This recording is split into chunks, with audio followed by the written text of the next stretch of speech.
A lot of things that you see in music videos, it's a show. It's something to kind of get people excited. But then when you look behind the scenes of what's really happening with the artists, how they're really living, it's a very different game. 100%.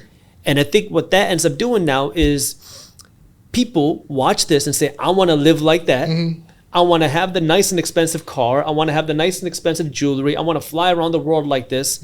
I'll put it on my credit card. Right. And so is that something that you've seen? 100%. But I've seen it on both angles. I've seen it from both sides. I've seen it from the perspective of the artists, seeing my fellow artists, because if you want to look at it this way, I know every artist that is in hip hop since the year 1993. Wow. So from Jay-Z on down, like for example, Jay-Z, I knew him from the beginning. Damon Dash is from my neighborhood. I showed them how to get their records played, on Hot 97, which was the beginning of that. So anybody going from those guys down, I know everybody. So that's that. I have watched it from people being a consumer and trying to keep up with the Joneses. And I've also watched it from being the person in the mix myself. Right. So those are three different angles. From the artist perspective, you make money. You don't make as much money as you should because depending on who you are, the way the contracts are situated, if you don't read your contract and you don't have somebody read it, you could be signing anything. You could be signing your life away. All right. I started in this business very young. I started with a guy named Teddy Riley, New Jack Swing. He was from my neighborhood, amazing producer. If y'all don't know about who Teddy Riley is, look it up. Then I was gonna go sign with Puff Daddy, P. Diddy at the time, to be the first Notorious B.I.G. Wow. Yeah, this is actual fact. Like, it's never been disputed or anything. He had that idea for Biggie before Biggie even came along. Really? So I was going to do that. That didn't work, and then I got into the music industry. So I've seen it from all different angles. Let's start with the artists. The artist is not making as much money as they should unless they're independent. There are some people like a guy named LaRussell and some other people who have figured out the way forward to sell records properly and sell merch, and they're not part of the system. They make way more money than the people in the system unless you're Drake. Okay. Unless you're like at the highest levels, right? We know that, right? Sure. But with having a lot of money, you spend a lot of money. Oh, yeah. Because you're not financially literate. So we have no financial literacy. So some of these guys are making $100,000, $200,000 a show at this point, 30, 40, 50. But if you don't know where to deploy your money, you've already lost because you're destined to be poor at the end. And a lot of these guys, from what I've seen, they're coming up from not a lot of money. Not a lot of money. And so now you bust your butt, you start making a lot of money. Making a lot and of you go money. from zero to $50,000 to $200,000 a show, and now you don't have much guidance on what to do with it. And what I've seen happen is either if you find a advisor, they're going to rip you off and screw you over, or you don't get that, and now you start buying the Rolls Royces, you start going on the private jets, and then you show it off, right? Because now Instagram has made it so much easier for people to show it off. Yeah. And then you kind of go down this route where, what if you stop singing? Right. Or if you're in the legacy era of your career like I am, what if the shows are not there? So I'm very lucky. I work 46 to 48 weeks a year, have been doing so for about 26 years. Wow. Because I have amazing relationships. I kill it when I go to the club, and I work hard. But every person in my thing is not like that. I come from a guy named Dougie Fresh, who's the world's greatest entertainer. So I always had a great stage show. So I'm lucky.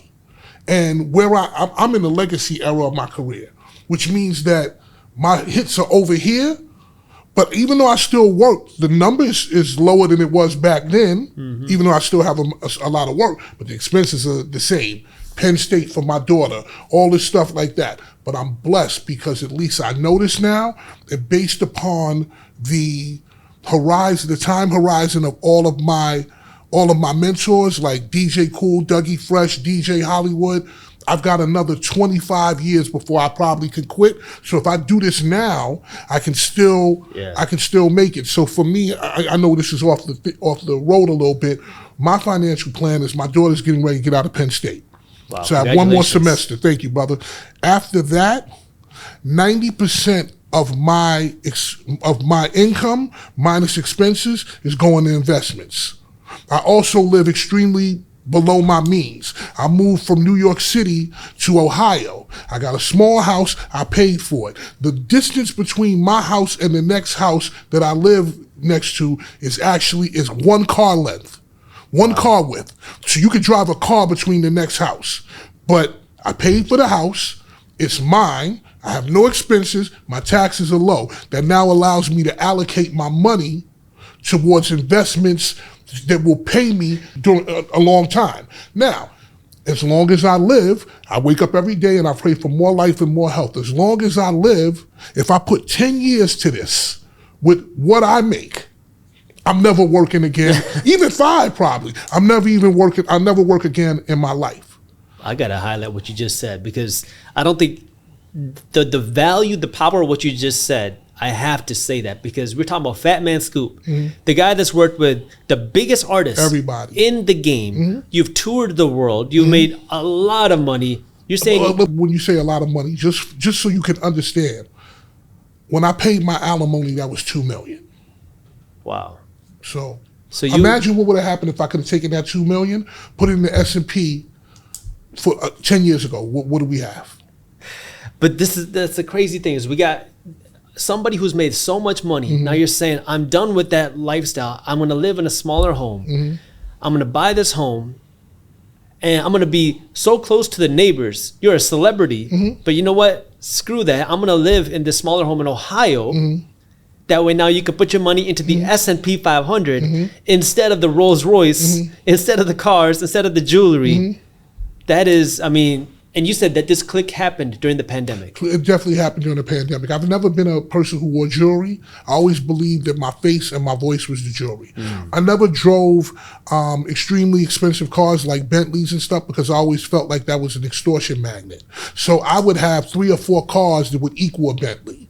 I never believed in having to impress people like that. However, I did like nice things, and I didn't know where to deploy my money. I had nobody to tell me.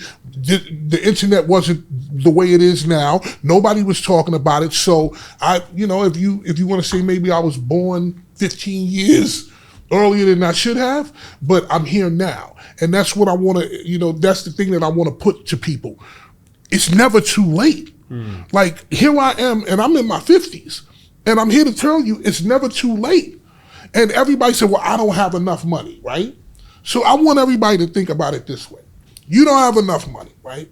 I'm never going to get rich. All right, cool. So my $5,000, my 5 to 10 or whatever amount of money per month that I'm going to put in is your 500 to 600 or whatever you're going to put in where you are in your life, right? If that accrues, that becomes 1 million, right? If it accrues for me, it becomes 10 million, right? Or whatever the number is. But for you, at your level of life and where you are and your expenses, $1 million to change your life. Oh, yeah. Where I am, at my level and expenses, $10 million to change my life. The hardest thing to do is to get started. You're scared. I had to push myself past being scared. And what I did, and what I'm doing now is I'm just doing a little bit, just with little money, so I can get used to, I can have repetition. Yeah. And now I'm getting ready to start putting actual money in. But you got to take the first step. You can't get anywhere unless you take the first step. If you enjoyed this clip and you want to watch the entire conversation, all you got to do is click that button right over there. And for those of you who want to stay up to date on the top finance and business news, you can join Market Briefs, my free financial newsletter, by clicking that button below. Thank you for watching, and I'll see you in the next one.